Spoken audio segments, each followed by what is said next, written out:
Bismillahirrahmanirrahim. Assalamualaikum warahmatullahi wabarakatuh. Alhamdulillah, salatu wassalamu ala rasulillah wa ala alihi wa ashabihi wa man tabi'ahum bi ihsanin ila yaumiddin wa ba'd. Salah satu dari fenomena yang terjadi di masyarakat ya, itu adalah terkait dengan ya banyaknya pendapat, ide, gagasan, aliran, madhab, dan juga komunitas-komunitas atau kelompok-kelompok yang kemudian mereka saling atau mereka memiliki ya karakter tersendiri ya, sehingga di antara mereka ya sering sekali ya terjadi gesekan ya, terjadi perbedaan pendapat, baik itu yang sifatnya furu'iyah ataupun juga sebagian dari usul ad-din ya, usul dari agama, biasanya terkait dengan misalnya tentang akidah, tentang tauhid ya, tentang misalnya tawasul, misalnya tentang bagaimana ya amal itu sampai kepada Allah Subhanahu wa taala, kemudian juga sifat-sifat dari Allah Subhanahu wa taala sampai kepada hal-hal yang sifatnya mungkin ghaibiyah ya. Maka ini kemudian menjadi sebuah fenomena yang terjadi di masyarakat, dan tentu saja ya kita sebagai seorang muslim ya tentu kita harus banyak belajar ya, kita harus banyak belajar kembali ya tentang Islam ini dari berbagai sumber, sehingga kemudian kita akan mendapatkan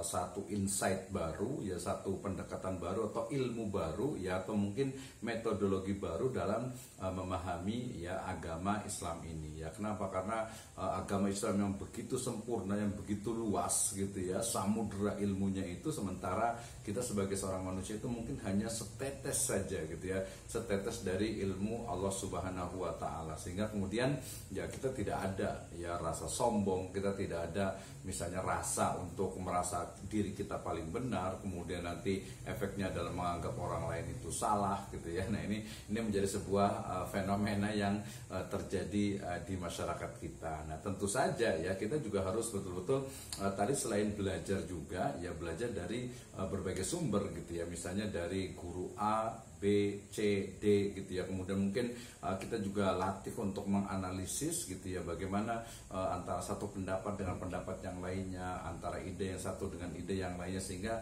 nantinya kita akan menemukan ya satu titik temu ya yang mungkin itu menjadi pegangan kita, menjadi pendapat kita, dengan tentu saja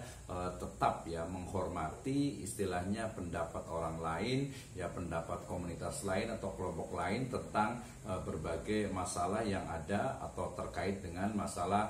keagamaan tentu saja ya. Dan ini tentu saja memang harus terus kita gaungkan ya, bagaimana sebagai setiap muslim ya, sebagai seorang muslim kita semuanya wajib itu untuk apa? Untuk cerdas gitu ya, untuk lebih memahami Islam dengan benar, kemudian juga mempelajarinya bukan hanya dari satu sumber saja, dari banyak guru, dari berbagai